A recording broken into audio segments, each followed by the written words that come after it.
be joining us jointly. And I see we have Annette Graw, one of our favorite people on Government Affairs Committee. At the South Bay Association, we are about 5,000 members strong. We strive to provide quality support and services and bring value to all our members. We are the leading authority for all real estate members in the South Bay. And, today we're having our update on measures, which I want to say it's the first time we've done this in a little while. So we're going to have some interesting discussion. The Government Affairs Committee serves as an advocate for member realtors in tracking public policy issues and protecting the rights and interests of property owners and realtors. Personally, I'm a huge fan of government affairs and I do property management. So I'm very interested in local issues pertaining to rent control. It's my favorite topic. If you know me, I'll tell you all about it. The GAC works with government at every level to support effective housing policies and protect private private property rights. We do this work because realtors fundamentally believe in strengthening our communities and creating homeownership opportunities for everyone. And to achieve this civic engagement, it's vital.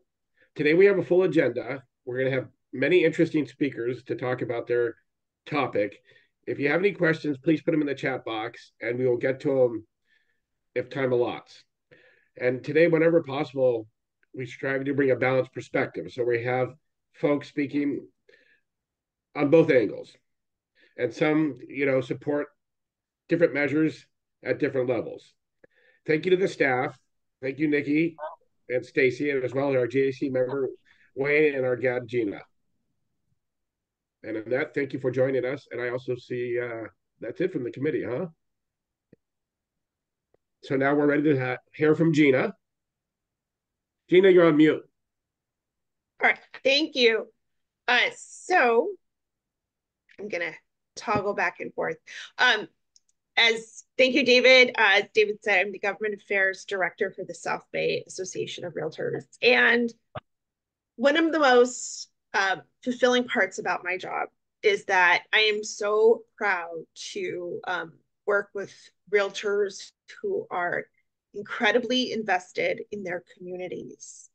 And so measures speak to the heart of that. So without further ado, let's get started. 1 second. Okay. Sorry, I'm having some trouble with my screen here. All right.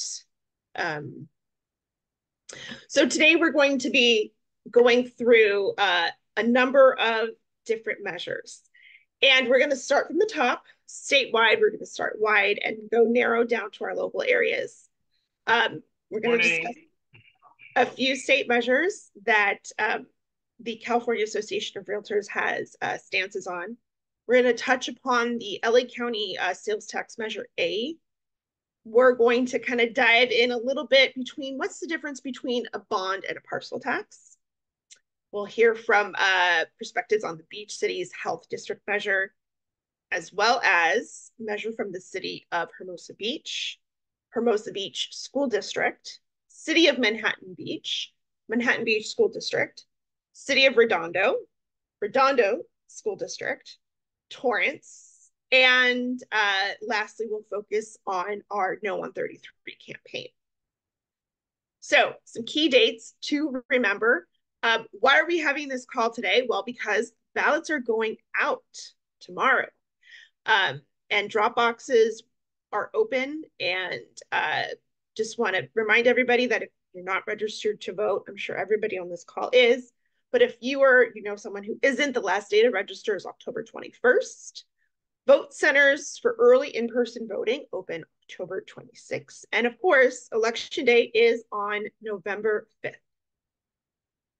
So starting with our state measures, our statewide association has taken active stances on 3 measures: Prop 3, 33, and 34. So let's get into it. Prop 3 is actually, it changes language in our Constitution, which is very outdated, and it actually updates it to reflect, get this, interracial marriage, as well as other forms of marriage between gay, lesbian couples. Okay, so very, very, very important. So the biggest thing that all of you, I would love for you to take away from today is we have to be really vocal and active on no on 33. I'm sure many of you have seen the yes on 33, and they describe these terrible people who are against affordable housing. It's extremely misleading. This measure, it's the third time it's been on the ballot because it's failed the first two times. And it really takes away, it undoes the Costa-Hawkins Act, which we supported and fought for. It has been the gold standard in California for quite some time. And it really will lead to increased rent. We believe that a lot of our stock from mom and pop landlords will be taken off the market, which is what will lead to increased rent. He will have a hard time finding builders willing to build. So there will be, obviously, as an effect, less rentals on the housing market, making everything more expensive, really doing the opposite of what it says it's aiming to achieve. And so it's a very, very flawed initiative. And right now it's polling quite evenly. So we really need to do our part. And so we'll get into that later. Next up is yes on 34. And essentially 34, you're going to say, what does that have anything to do with housing? Crazy enough, it does. And it relates to the very last measure we discussed, Prop 33. So Prop 33, as I said, it's been a failed attempt several times before, and it was by Michael Weinstein and the AIDS Health Foundation, which are known to be slumlords and have a very narrow special interest. And so this essentially says, if you're a healthcare foundation, then you need to have a majority of your revenues from the government, because you're a healthcare foundation, go into healthcare. So hopefully then we won't be getting another Prop 33 in the subsequent years. Okay, so that's it for our state propositions. We're going to go down a little bit more local to County Measure A. So I'm going to share a bit of what's called BizFed, which is an organization that many Association of Realtors belong to.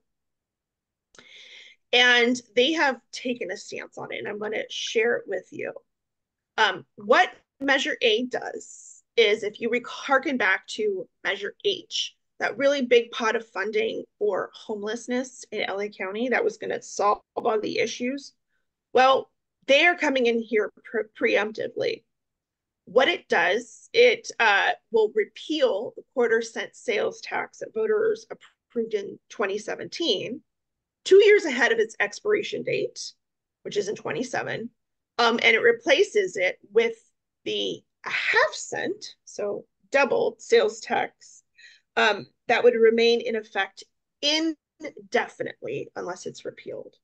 And so BizFed CEO says this. She calls for guardrails.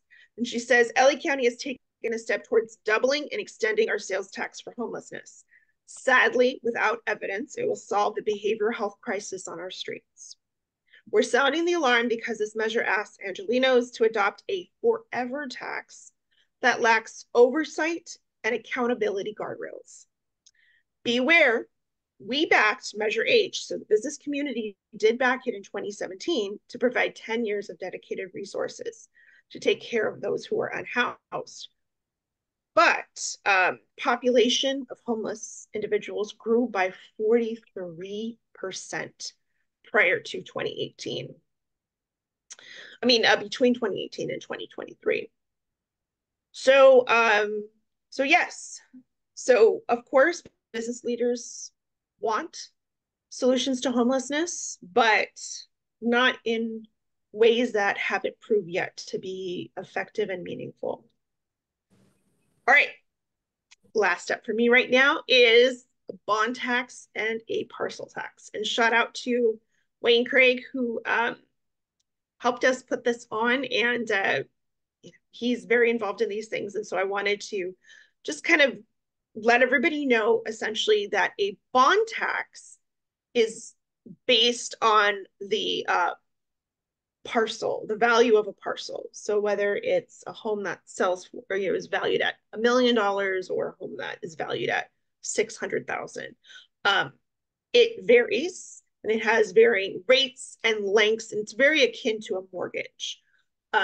Most bonds need 2/3 approval to pass.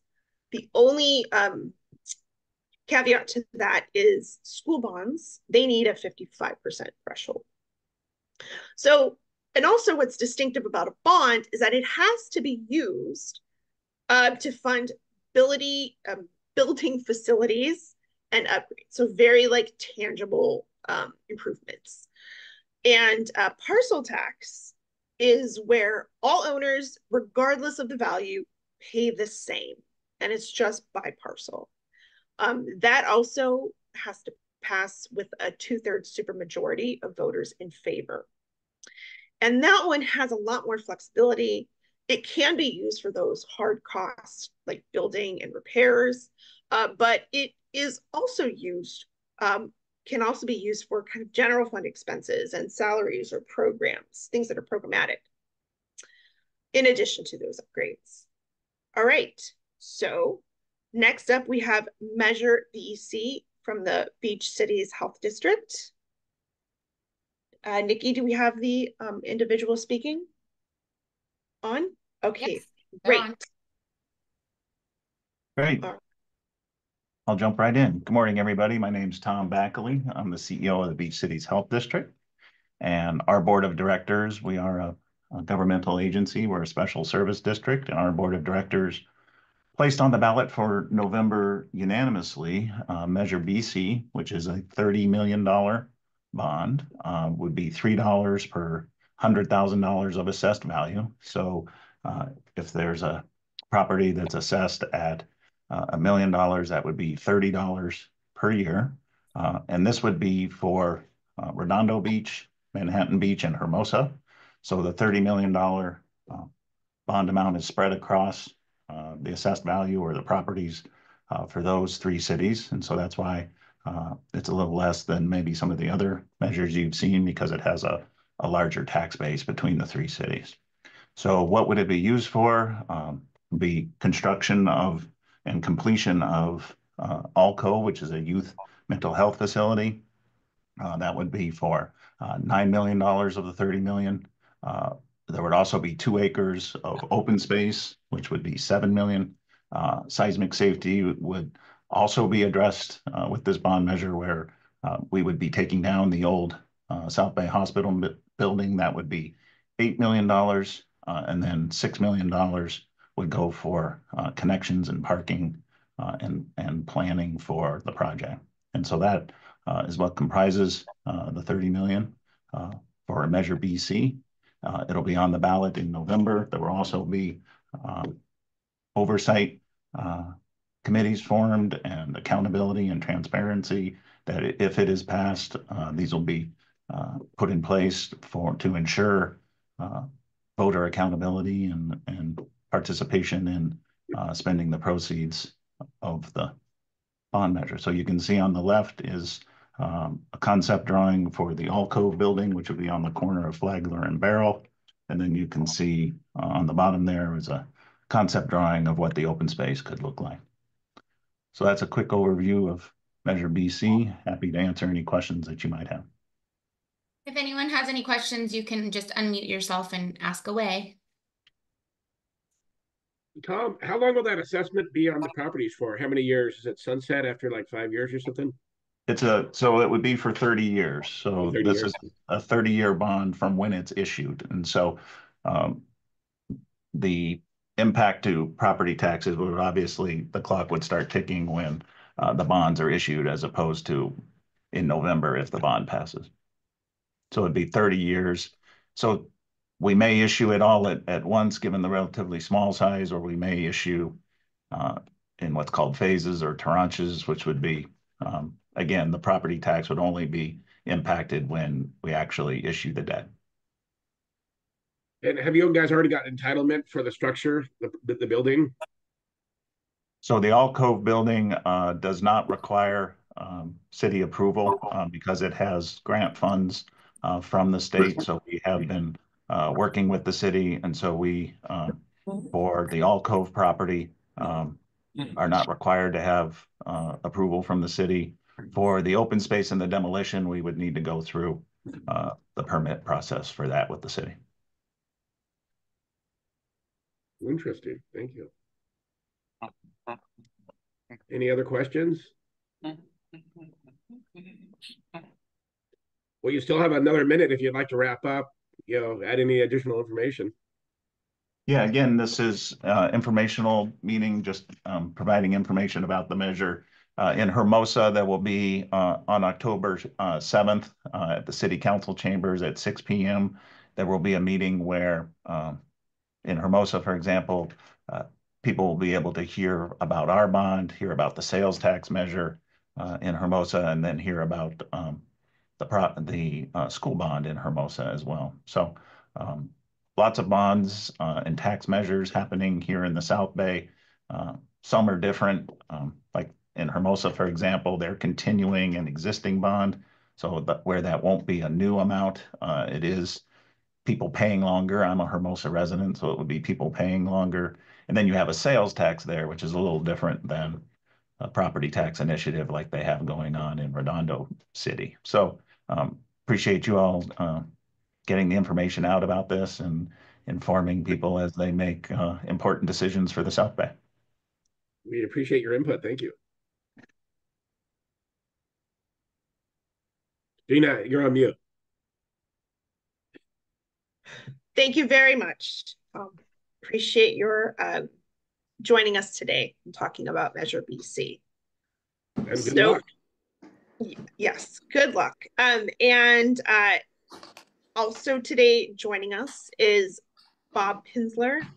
He writes for Easy Reader, and he's going to share an alternative perspective on Measure BC.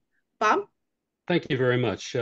Some of you may know I was a city council member in Redondo Beach from 93 to 2001. As you also probably know, we have permanent term limits, so no matter how hard I try, I can't get back. I've been a columnist for the Easy Reader for 23 years, and I'm a 44-year homeowner in Redondo Beach. BCHD is asking our taxpayers to pony up $30 million. They have squandered nearly that much in the past few years. Why should we refill the coffers of this financially inept organization? The two primary items in the bond include gifting a contractor with public funds for a project they had previously signed on to do on their dime. BCHD is allowing them to renege on their contract. Now they want the taxpayers to pay the bill. In addition, they are asking Manhattan and Hermosa Beach taxpayers, your clients, in park-poor cities to fund a park in South Redondo for the next 30 to 40 years. That money should stay in those cities. The other project listed was originally budgeted at $7 million, and now it is anticipated to cost north of $15 million. And the bond money won't even cover the difference. They will soon be asking us for more. And the project this would support is only granted for 2 years. Meanwhile, the cost of the building will go on for 30 to 40 years. Do not endorse this misbegotten bond measure. Save yourselves and other property owners a lot of money and frustration. Thank you very much. Thanks, Bob. Does anyone have any questions for Bob? You can just unmute yourself. Okay. Thank you, Bob. Thank you.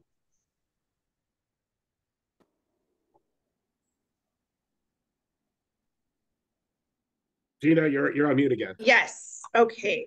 Thank you very much. Thank you, Bob. Okay, one moment while we get, hold on one second. So next up, we have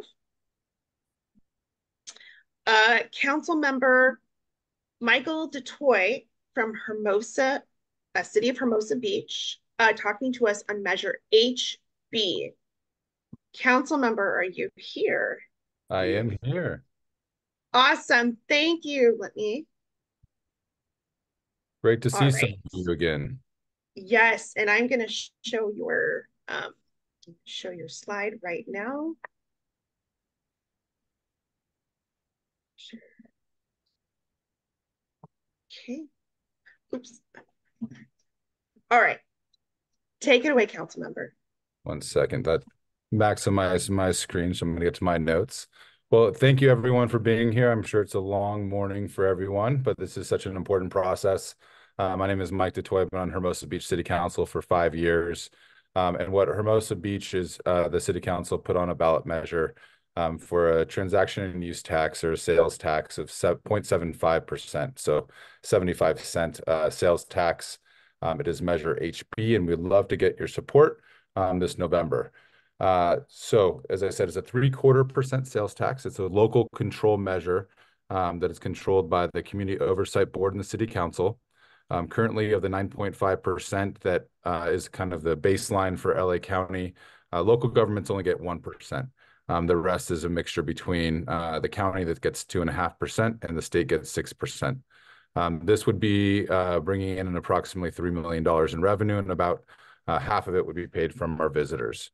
Currently, Manhattan Beach is asking for a 0.5% sales tax increase. Torrance is currently at 10, Hawthorne 10.25, Gardena, Lawndale, Carson, and then similar cities like South Pasadena also have this additional 0.75% sales tax increase.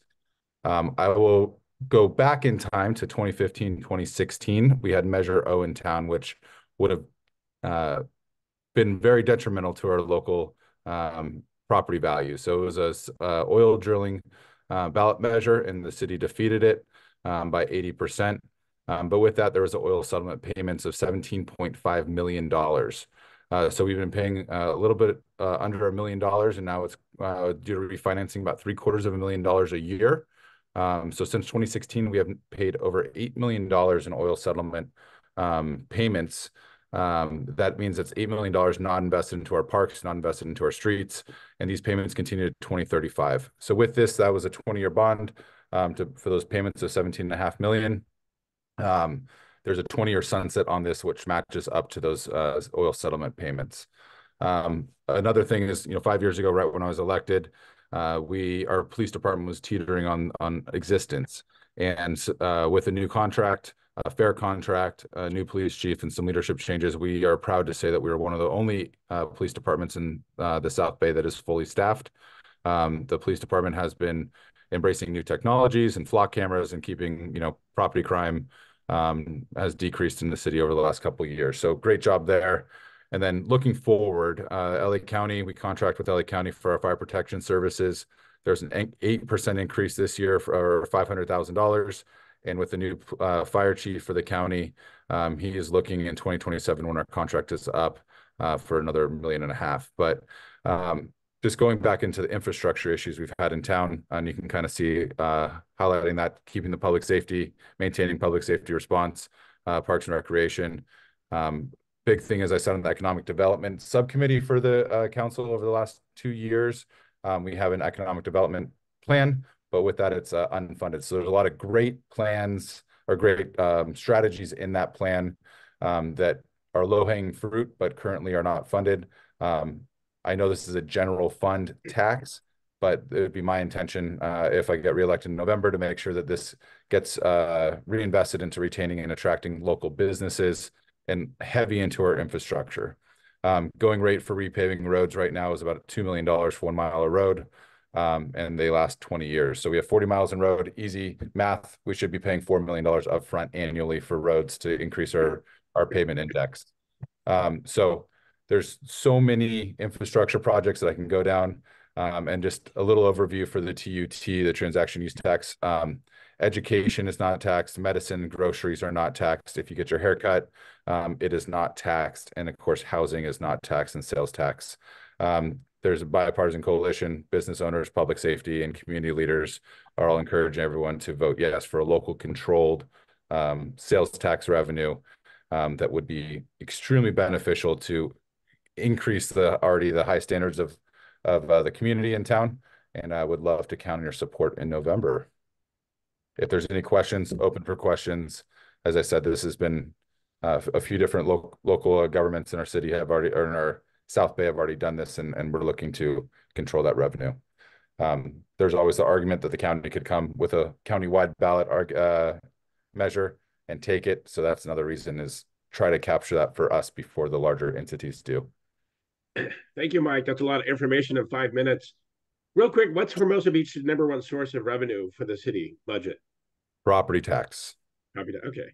Overwhelmingly. And then TUT, or the hotel tax, is next, and then sales taxes after that. So we get just over $3 million in sales taxes. So again, would double it. And as I said, about half of it is projected to. Now, Manhattan Beach, during their presentation, they're projecting about 60% of their visitors. So, no one really knows where it falls, but it's right around half of it would be paid for the visitors. Okay, thank you. Is there any other questions? If you have a question, you can just unmute yourself and go ahead and ask if you have one. And I'll be the first to say, no one likes more taxes, but local control is so important. And I know that you are getting bombarded this morning on different, parcel taxes or whatever. But this is something that will just, as I said, increase the living standards in Hermosa Beach so much more. And I see my colleague from the north who may be speaking on their measure next. So. All right, thank you, Michael. Absolutely. You have a wonderful day. Thanks. Gina, who's next? All right, next up, we have, we're discussing City of Hermosa Unified School District, Measure HV, and Stephen Izant. Is Stephen with us? Yes, I am, Gina. Good morning. Good morning. Good morning. If you would please put up slide #1. Yes, one moment. While she's doing that, I'm the, nope, that's. I'm sorry, I'll get to it right now. That's all right. Okay. So while you're doing that, I'm the campaign coordinator for Measure HV. This is a school bond that's been placed on the November 5th ballot. With me this morning is Dr. Susan Wild, who is the superintendent for the city. Now, before we get into the, Okay, so thank you very much. Okay, so Gina, if we can now please go to slide #4. So the recent history is in 2016, the citizens of Hermosa passed Measure S. That was about a $59 million bond. With that money, we demolished the North School and we built Hermosa View that you see on the left. We also substantially remodeled Hermosa Vista, but we did not have enough money nearly to do what we would like with Hermosa Valley, which is our middle school, grades 5 through 8. And Gina, slide #5, please. Now, Hermosa Valley was built in 1949, and over the decades, it has, of course, had some remodeling and upgrades. But as you can see, the physical plant itself is in substantial need of funds. Gina, slide #6. So it's about a $30 million bond to be paid over 20 years. It falls into 4 buckets. Safety, unfortunately, in this day and age, we need to strengthen the perimeter of this school and how we process students safely to get in. Secondly, science. Although we have a couple of science labs, they're a couple of decades old. So science seems to be where it's at these days. And so we're going to rebuild the science labs. Naturally, as we make these, the physical structure itself, as we improve that, we need to make them energy efficient. So we're going to do that along with, and some of that's going to be solar. And then lastly, upgrading the play fields, playgrounds, and athletic facilities. Gina, slide #8, please. So here's the good news. If passed by the citizens of Hermosa on November 5th, there will be no increase in the current property tax rate that's being charged.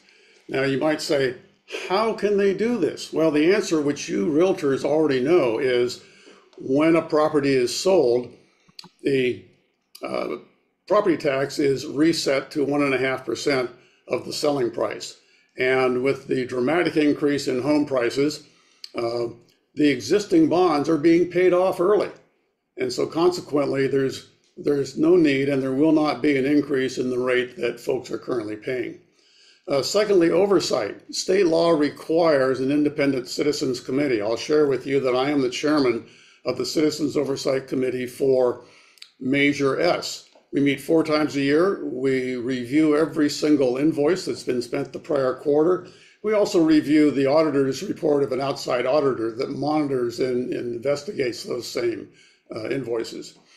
Point number 3, all the bond funds must be spent locally. State, county, nobody gets a single dollar. It all stays in Hermosa. This kind of bond also makes it possible for us, if we want to apply for state matching funds. And then lastly, of the 4 points, the funds are required to be spent only on bricks and mortar. You can't spend them on administrative salaries or overhead or books or things like that. This is a bricks and mortar bond.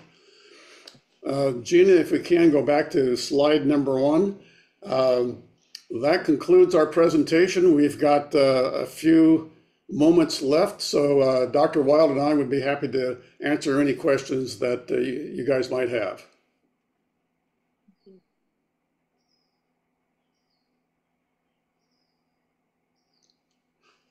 All right, well, hearing none, thank you so much. If you live in Hermosa, please vote yes on November 5th. If you don't live here, move here, register, and then vote on November 5th.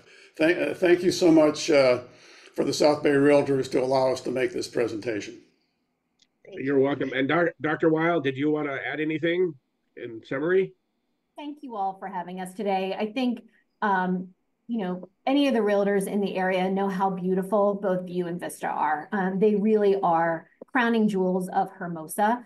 We want our students to be able to have that same experience here at Hermosa Valley. So this is a measure that really is the story of Hermosa Valley. Let's bring it up so that we have 3 crowning jewels and not one stepchild down here. So thank you all. Thank you. I have a quick question. Are these measures only voted on, like Measure HV is only voted on by people that live in that area? Yes. Okay, thank you. Only on the ballot for Hermosa voters. But citywide. If you're a registered voter in Hermosa, you can vote on this measure.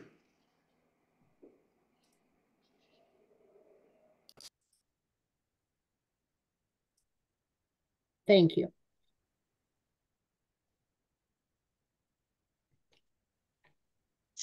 All right, David, anything else on this? David? Yes. Okay, all right. Ready to go on to the next one? I'm all set. Thank you. All right. Okay, next up, we have our Mayor Pro Tem Howarth from Manhattan Beach. Mayor Pro Tem, I know you're with us. Yep, here I am. Great. I made a slide for you. I'm so grateful. No, yeah. I'm so grateful. I was admiring everybody else's slides and thought maybe I could just use one of theirs. It's great to see the realtors again. I used to come down to that office in Torrance for these kinds of meetings to meet the candidates, et cetera. So it's really great. So I am here to speak to you on behalf of Measure MMB, which is a local control sales tax measure.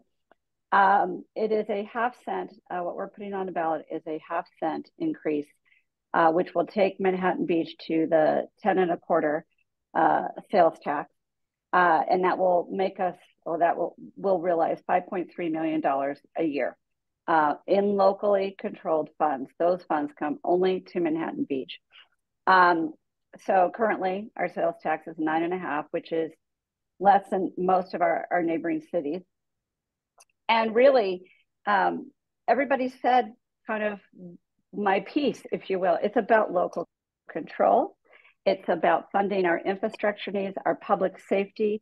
And I believe that, as Mike and Mike in Hermosa said, they're projecting about 50% will come from local visitors. We're saying about 61% come from people from outside of Manhattan Beach. It's not, the sales tax does not affect the essentials like groceries and medicine, et cetera. But we have bipartisan support. We have small business owners that signed on, restaurant owners, store owners, bar owners. They're in favor of this because they see that we spend our money responsibly, but we just don't have enough to keep up with infrastructure needs. And what this money will allow us to do is bond our own projects and afford, the yearly payments, the certificates of participation, so that we can do things like rebuild parking lot 3. I don't know if any of you have been to Manhattan Beach recently, but we recently had to condemn entirely parking lot 3. It was a public safety hazard and risk. And so that has been 157 parking spots that are no longer available to people in downtown. And it's really impacted our restaurants and our shops. And we're doing everything we can to find those folks parking in the interim, even to tear it down and pave it over for the interim is going to cost a lot of money. We had always planned to do it, but there's never money in the CIP to do everything. As Mike said, whether you're paving roads or building a reservoir to treat your water. We also have an aging senior community center. And we have a project for a Scout and Community Center, which is going to be millions and millions of dollars. We'd like to be able to build that. We'd like to be able to repair Begg Pool.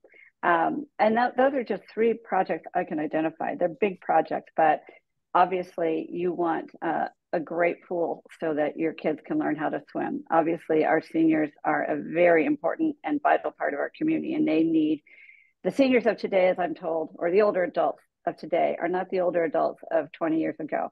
They want more active and more space, and they're very, very engaged. And obviously parking affects our sales tax revenue, frankly, and our vitality of our businesses.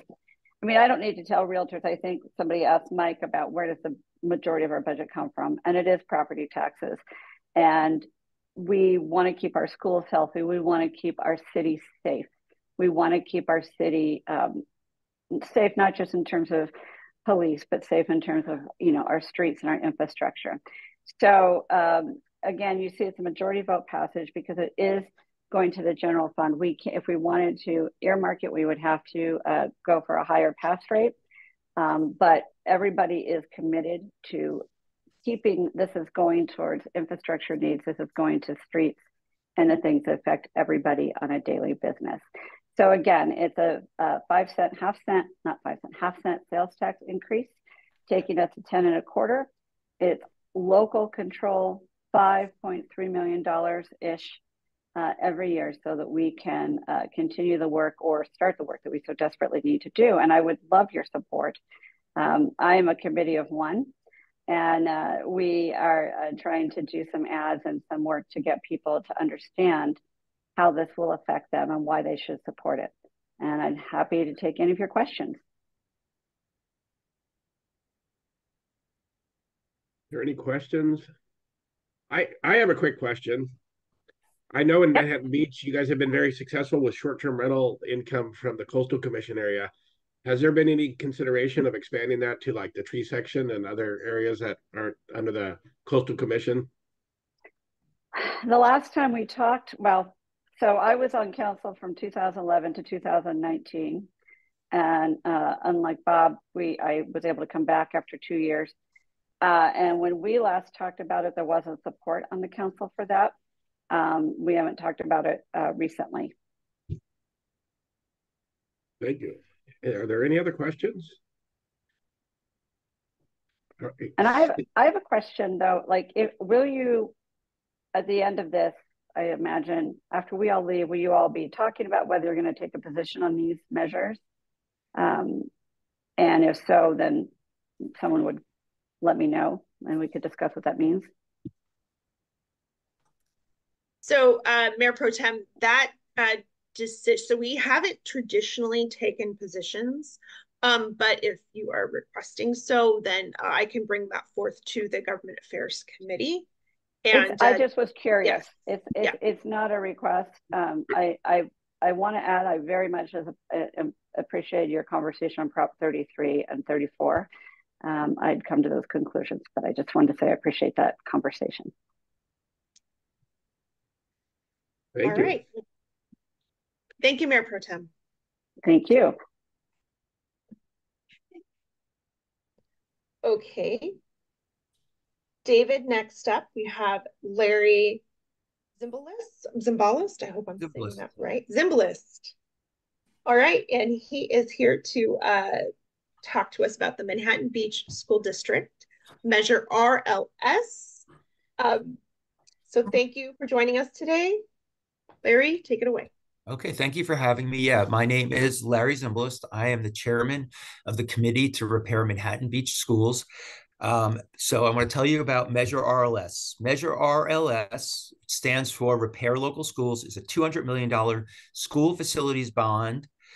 This summer, the Manhattan Beach School District explored the feasibility of this bond. The commission was formed. Consultants were brought in to do the polling. The polling was favorable, so the Supervisors Commission moved to move this forward. This bond was next seen by the Manhattan Beach School Board of Trustees, who voted 5-0 to put the facilities bond measure on the November ballot.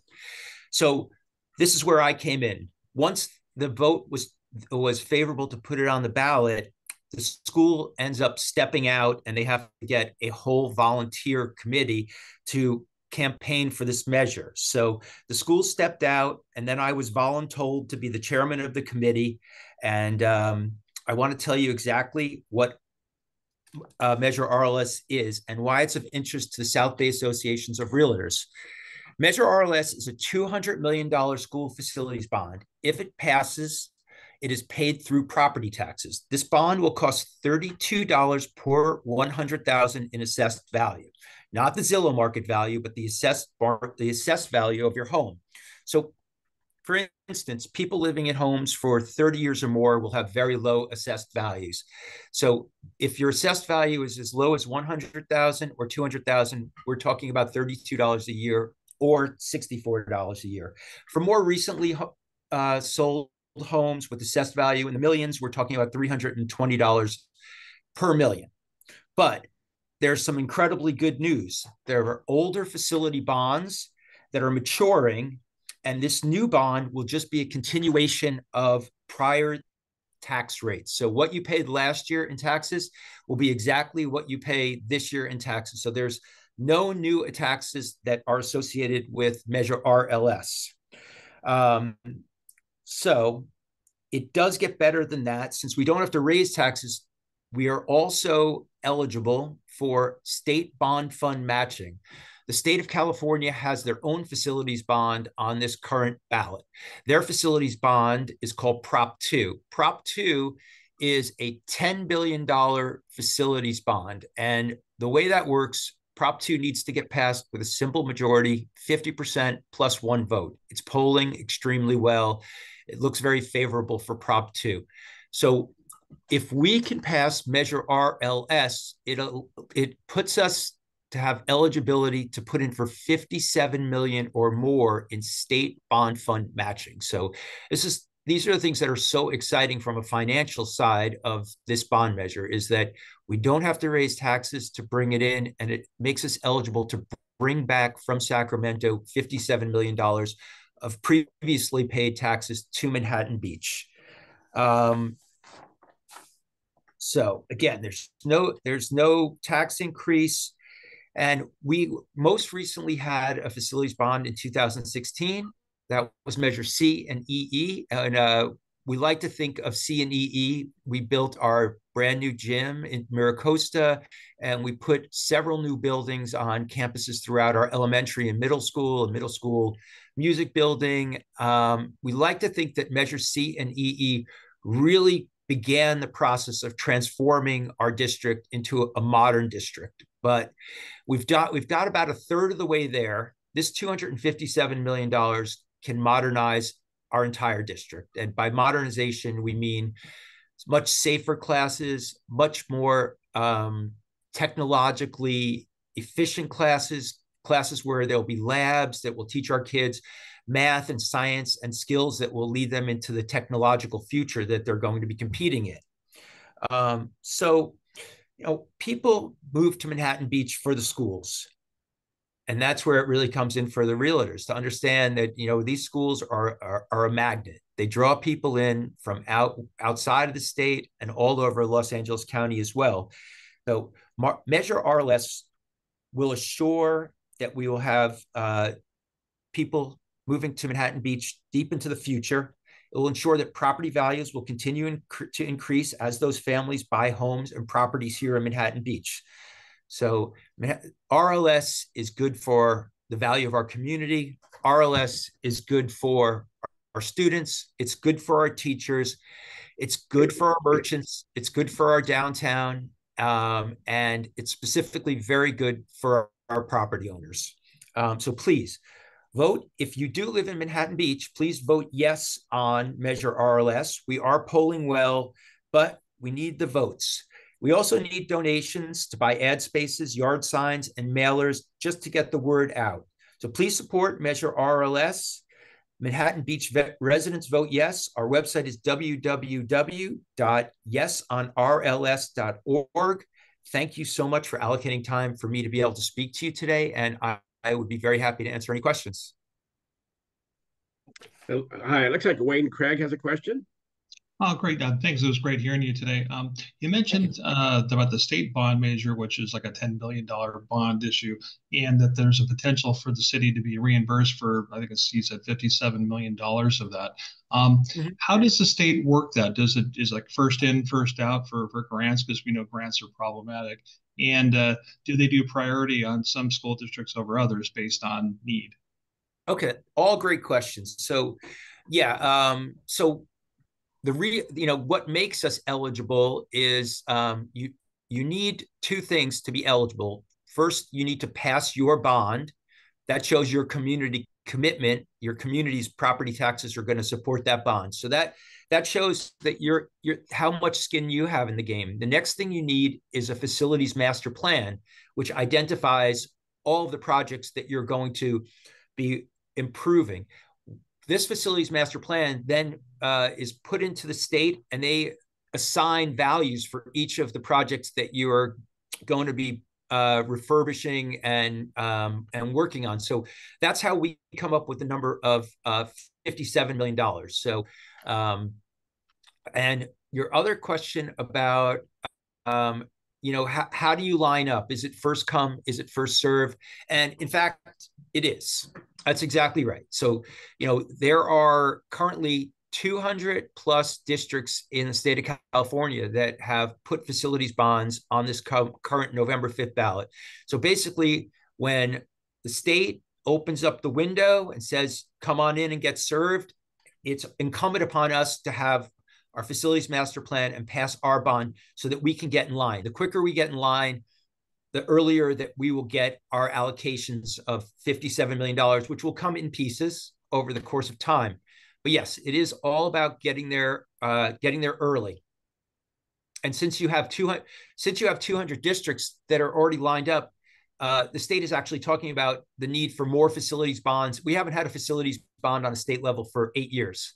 So the state is actually recognizing that they may have to raise more bonds in the not too distant future because there are so many schools across California that are in need for this money. So yeah, we are doing our very best to go after the taxes that we've already sent to Sacramento, to bring them back and to do it as quickly and efficiently as we possibly can, realizing that all these competing districts are doing the same thing. Great. Thank you. I appreciate that. You're welcome. All right, Larry, thank you. That was very informative. Do we have any other questions? All right, seeing none. Gina, are you ready for the next candidate? Yes, I am. All right, thank you. Thank you, Larry. All right, next, it is my pleasure to introduce Mayor Light of Redondo Beach. Let me see here, one moment. Mayor Light, are you with us? I'm here. Wonderful. Okay, I am going to put your slide up on the screen. Hold on one moment and share.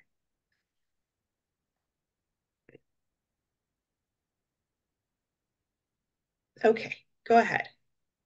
Well, thank you, and thanks for putting the slide together, Gina. I just got back from last night from a trip to Washington State, so didn't have the time to put the slide together, so I appreciate that. I have the pleasure of talking to 3 ballot measures today. 2 of them are charter change ballot measures, and 1 is a general obligation bond. So I'll start with the charter amendment measures first. The first is, and the easiest, is Measure SD for school district. Our city charter controls how the city, whether the city board members can get paid. And frankly, the city got out of sync with what the school board is doing. And so this measure would correct the city charter to allow the school board members to be compensated for their efforts and their expenses. So that's the very quick and short synopsis of that. We got out of sync with the way the school is reimbursing the school board, and this just corrects the charter to bring it up to their current state. So we recommend a yes on SD, as does the school board. On the next measure is Measure RB for Redondo Beach. This one's a little more complex. Part of our city charter is called Article 27. It used to be Measure DD. It was a resident initiative that allows the residents to vote on major zoning changes in the city. And that was drafted actually by Bill Brand and myself back in 2007. And that's been in place since then. And we voted several times on ballot changes. However, new state laws have changed a lot of what we're allowed to control by vote. And so what this charter change does is it brings up the Article 27 to comply with the new state housing mandates and with a recent judicial decision. Recent judicial ruling concluded that Article 27 does not apply to the housing element as validated and certified by HCD up in Sacramento, and the zoning changes related to it. So what this charter change does is it exempts the zoning changes, the rezoning that's related to compliance with our certified housing element. Any other zoning changes not required by the housing element would still have to go to a vote of the people per Article 27, but those that are required to comply with our certified housing element would be exempt from a vote from the people. If our residents, there's a sunset clause in RB that should those state mandates be relaxed and not apply to Redondo anymore, the charter would revert back to its original wording. So there is a sunset clause in there. It's important that the voters do vote for this change. If they reject it, it opens the city up to a state law called Builder's Remedy, which basically removes all city control from any zoning or zoning changes or project approvals that a developer brings in. And if you've paid attention to cities like Pasadena, you will see that that can turn into nightmares of 27-story tall housing developments and projects that basically the city has no option but to say yes to. So it's very important that the people vote yes on RB. I'm one of the original authors of Article 27, and I advocate for a yes on Measure RB to keep local control of our zoning to the extent possible. And then the last one is a general bond measure, Measure FP for fire and police. This is a $93.35 million general obligation bond that would pay for replacement of our 2 fire stations, our main police station, and it would pay to refurbish the police annex that's next to the Redondo Union High. That would equate to about $17.45 per $100,000 in assessed value. For the average home value in Redondo Beach, that would be about $150 per year. And it's a 30-year general obligation bond.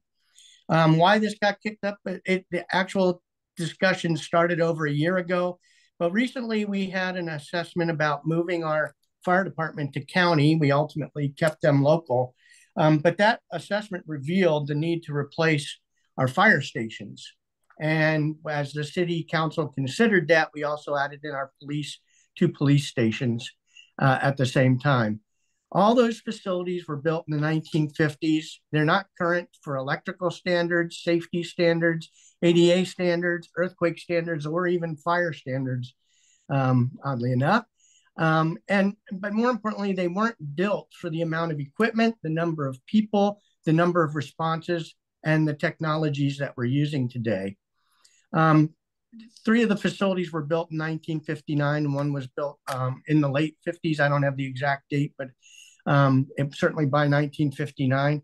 At that time, our fire department was 39 members, and today it's 64 members. They were responding to 800 calls per year. Now they are responding, just this past year, they responded to just under 8,000 calls in a year. The PD at that time had 48 members in 1959. Now they're up to 240 members, and our population in the city went from 50,000 to over 71,000 people. Likewise, our equipment has expanded through the years, and there's not enough space in the facilities to store all our equipment indoors to keep them out of the sun and the weather, so they are degrading outside. Also at the time, our communication and internal to the city was a switchboard in 1959, and now we have an internet and computer-driven communications, modern 911 communication center. The maintenance costs on these old facilities are increasing due to age, the frequency and the cost of those, of restoring the facilities to livable condition is increasing. The new and refurbished facilities would be modern with up-to-date sleeping areas for both male and female staff. We have both men and women now, where this was built for just men at the time. It would have a larger admin area to support the workload of all those calls coming in and the increased staffing, has larger training areas and larger equipment storage areas, so we could get that equipment out of the weather. It would modernize our communications and power throughout the facilities, and it would be built to modern fire, seismic, electrical, and ADA codes.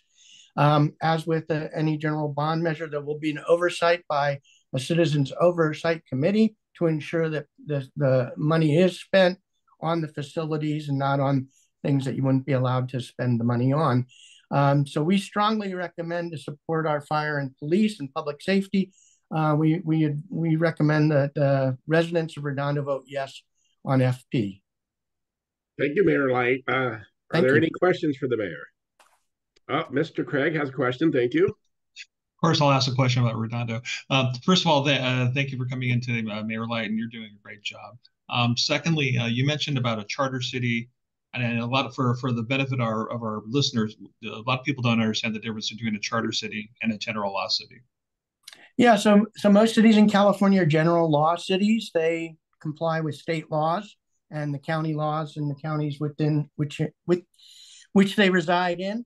Redondo Beach is a charter city where we have kind of our own, what I'd call a constitution that guides what we do and how we operate. So we can't go against state law, but we can do things differently and tighter control than state law. Great, thank you. Are there any other questions? All right, thank you, Mayor Light. That was very informative. You guys have a lot going on. Yes. Thank you for the time. I really appreciate it. All right, and next on board, we have another Redondo Beach person, Dr. Alpern. Hi there. I am going to share my screen.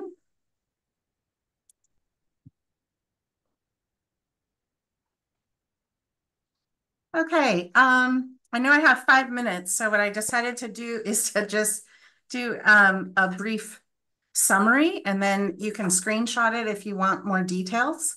First of all, thank you for having me. I'm the Deputy Superintendent for the Redondo Beach Unified School District, and proud to announce that Redondo Beach Unified School District was just ranked the #1 school district in the LA area by Niche. It includes like Orange County, LA County, and number 5 in the state of California. So congratulations to us and congratulations to you, because it's good to sell homes in a community where you have the best school district. I'll tell you quickly about our general obligation bond that's on the ballot. It's for $278 million. The projects are really focused on safety, camera systems, secure entries, improving technology, increasing the height of some of our fencing around our school sites, replacing deteriorating roofs, repairing outdated plumbing, sewing, and HVAC systems. Like any good homeowner, most of our schools are over 70 years old, or that's the average age. Sorry, the average age is just over 70 years old of our properties. So as you know, preventative maintenance is important. The school district spends between $4 and $7 million every year on preventative maintenance, but we do not have the kinds of dollars for multi-million-dollar projects in our general operating budget. And so the state creates a system for that, and that is for the community support through a general obligation bond. We have like 23 portable classrooms that have outlived their useful life, including a building that we would be replacing on the RUHS campus, which you're probably familiar with. It's on Diamond Street, and it's referred to as the bingo room. If you've been in the community for any length of time, you know that was the building where they used to hold community bingo fundraisers. So a general obligation bond requires a 55% voter approval, but there are also checks on that approval. So it used to be a 2/3 approval, and when the state law changed to make it a 55% approval, they built in a lot of oversight. So one of those is that there's a citizens bond oversight committee that oversees and ensures that any expenditures are in line with what was on the ballot. There's an annual external auditor that's done for all bond expenditures. It would allow the school district to be eligible for state matching funds should Proposition 2, the statewide bond measure pass, or future state bond measures. It would put RBUSD in line for state matching dollars. The funds in a general obligation bond are locally controlled. Those dollars could not be taken by the state, and those dollars cannot be spent on salaries. And so then my last minute, I just want to talk about the cost, because as realtors, these are the kinds of questions I would imagine that your clients would have. It's listed at $29.95 per $100,000 of assessed valuation. So if there's $1 million assessed valuation property, it would be $299.50 a year. But what I wanted to describe is a little more nuanced. That $299.50 probably wouldn't be true until maybe 2031, because with the school bond that we have, we would not be issuing $278 million in school bonds next year. Likely we would be doing them in tranches of about $60 to $80 million. So if we did a $60 to $80 million bond issuance next year, a homeowner would likely see a $6 or $7 per 100,000 assessed valuation increase in 2026. There's my 5 minutes. You still have 30 seconds. You want to give us a quick summary? Can I breathe? Yeah, after you're done. All right, whatever you'd like. Are there any questions for?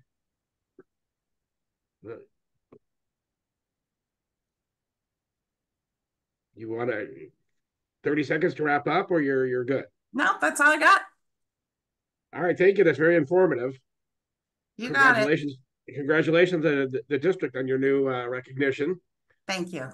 Thank you. We're really excited. That's awesome. All right. Have a great morning. I can be reached at alpern@rbusd.org. if you have any other questions or any questions. Have a great day. Thank you, Dr. Alpern. You got it. All right. Next up, we have an additional perspective on this measure, and it is school board member Wolf Strusenberg. Good morning, everybody. Hear me okay? Yes. Yes. Very good. Thank you for this time. Yeah, I just wanted to present some of the things that aren't talked about as much as regards to the Redondo Beach School Board bond measure.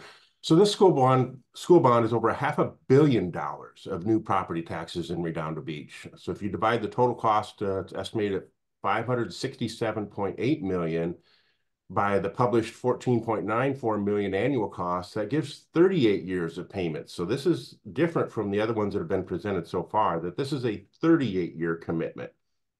Earlier in the April bond discussions at the school board, the rate per 100,000 assessed was 38.92 for a 278 million bond. But that was for 30 years, as I said. Extending the longer period brought down the assessed rate to 29.95 to try to make it more palatable for the voters. Even at that rate of 29.95, this new school bond would be over a 40% increase to current tax rates for every property owner in Redondo Beach. So on the surface, it makes it more palatable to voters at the rate, which is what is talked about, but not the total amount or the years. Those aren't really talked about, but they are in there. This is kind of similar to switching from a 30-year mortgage to a 40-year mortgage, which we all know lowers the payment, but increases the interest in total payments. There is quite a bit of talk about the state bond of $10 billion on the ballot for school facilities. We heard that earlier.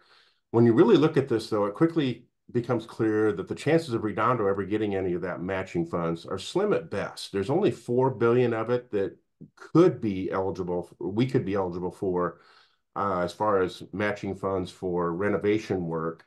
And there's already a line of over $3 billion ahead of us that have already gotten in their projects.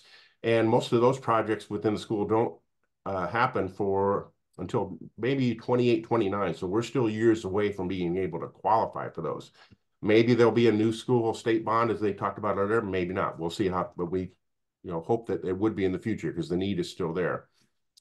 The description of types of school facilities that the bond money can be used for is more than 1,200 words, and is a laundry list that includes extensive expenditures on things that have life expectancy far below the payback period of the bond, including electronics and software. Kind of like using a 38-year home equity loan to buy a new TV and streaming subscriptions rather than actually just fixing up the house. It's interesting also that the annual state law required school accountability report cards, or we call them SARTs, rate every Redondo Beach school site overall facilities as exemplary, not poor, not fair, not even good, but exemplary. This does not really align well with what the literature and messaging for the bond, that now our schools are in need of much more extensive repairs and rework. So with that, I just want to provide some of the other information that isn't talked about as much. It's really up to the voters. I fully support that. And if there's any questions, I'm happy to answer those. How long have you been on the school board for? 3.5 years. What's your general take on how they're currently spending their bond money and funding? Well, we don't have current bond money right now. There is no, the last one we had was in 2012 with Measure Q, and that has just recently been fully exhausted. Even we did get some money back on that from matching funds, but even that, we've spent that out. That went to solar panels. It went to Chromebooks that we replaced every couple of years for all the kids, various things like that. But that money is gone. Redondo Beach currently does not have any bond money for the schools. All right. Are there any other questions? Annette, you have any questions? But I love having both sides of every story. So thank you. You bet. It's good to have the whole story. All right. Oh, there's one in the chat. Hold on real quick. Oh, that's the email address for Dr. Alpert. Do you want to leave your email address if anyone has any questions? Certainly I can, if I can put that into the chat. we can move on to the next one, person, if you want to, while I'm doing that. Okay, I think that's going to be our very own Gina is going to talk about Torrance. Yes. So thank you, Member Stutzenberg. Okay, so Torrance City, I'm going to share my screen.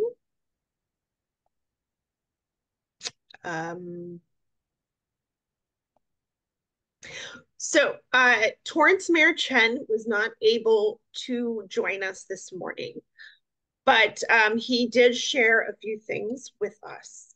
And that is there are 2 community meetings coming up to discuss Measure TC. And Measure TC is a charter update. If you scan that QR code, it takes you directly to the city's information on it.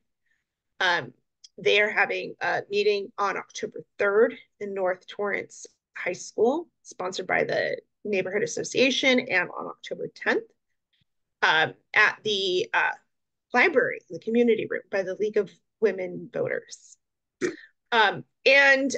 This measure, to offer you a balanced perspective, there are registered opponents to it.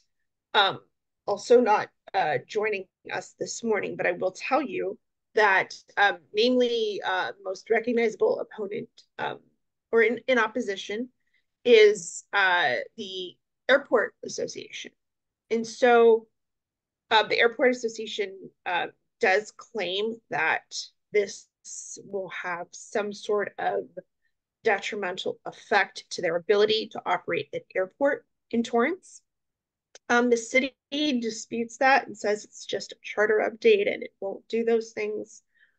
So please know that those are 2 different perspectives, and we encourage you to go to these events and find out more for yourself. So, David, that's it on Torrance. Any questions? Okay. All right, next up, we have, oh, wait, move that. So no on 33. You guys ready to dive into that? Yes. Okay. All right, so I'm going to pull up my screen here. So we are going to be sending an email out later on today about this, our Zoom right now. And part of that is all of you should have received an email from SBAOR about No 133. And essentially there's 2 main links that we'll just share with you for convenience. And that is this first one is, this is the campaign. There are 2 different fact sheets and I'll bring them up. One is much more detailed. It says how it will harm California. It talks about it eliminates homeowner rights, basic rights. It expands rent control, and how it ultimately will absolutely worsen the housing crisis. And it's because of that, it's equally as bad for tenants. And there is this is more detailed one, who's behind it. And then that's where, we spoke about earlier about the AIDS Healthcare Foundation and how they are slumlords and they have been trying to do this to no avail. However, we really need everybody to help out on this. So how can realtors help? There are a couple different ways. So first off is there is in this toolkit social media graphics and captions. So some of the graphics include just basic things that you can post. I'll toggle through them. Kind of summarizes what it will do if passed. And it worsens the housing crisis. And then equally as convenient, there are social media captions already written that you can be able to utilize. That does go through, make some of the quick and dirty points about it. And also there's key messaging. Oh, we did that already. And so Another really important element of what realtors can do is that you can be a ambassador. So there's a link to sign up, and essentially what an ambassador is they will send SBAOR will send you kind of once a week simple things that you can do to help get the word out. And namely, you can make a video, and they encourage realtors to film videos in very natural environments, speaking from the heart, getting to a listing, heading to a listing, from wherever in your natural day-to-day environment to your network of both homeowners renters and of course fellow realtors. So there is a sign up that they will send you additional resources. And so, once you do video, they would love to share your video to really help crowd out the other side. And unfortunately, as I mentioned earlier, the other side is polling about, it's pretty equally right now. So we have to defeat this. It would be absolutely detrimental for our industry, for homeownership, for renters. And so this is bad legislating by ballot box. All right. And with that said, let's see what's next. That's it from me. Any questions on the Prop 33 no campaign? If I could just add something. Yes, please.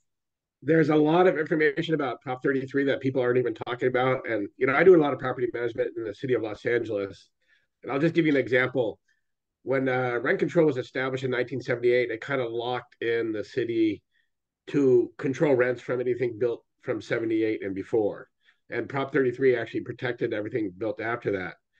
So allowing this to pass would have let the city of LA to move that up to anything built after 2015 or something. And I'm not necessarily saying that rent control doesn't work, although wherever they have rent control in Oakland, Santa Monica, New York, Los Angeles, we have the highest rents. It's all about supply and demand. And the reason why rents are high, there's a shortage of supply. And the reason why there's a shortage of supply is because the county, the city, and the state don't allow new building. And that's what they got to focus on instead of harming, the rents and for the opportunity for, small mom and pop housing providers to raise rents. So back to the LA thing, letting them move up to 2006 or 2008 or even to 2023. LAHD, which runs the rent control program, is already a very irresponsibly run, inefficient, bureaucratic organization. It just gives them more funding and more power. So there has to be control. It has to be rational. People have to understand it's supply and demand. It's not about, reducing the ability for a housing provider to earn, a meager income. So Prop 33 has a lot of hidden opportunities for cities and small counties and cities to come in and kind of abuse housing providers even more. So I totally encourage you guys to vote no on 33.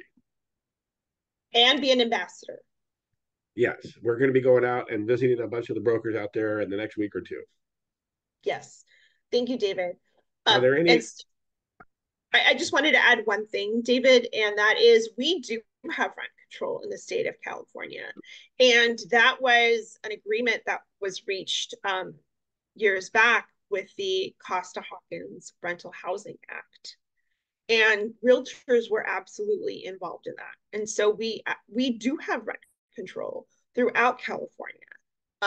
But this takes it from what was a balanced agreement reached that was supposed to be in perpetuity. And it takes that away and it brings forth a very extreme version of rent control and eviction control. So thank you, David. Yes. So any questions?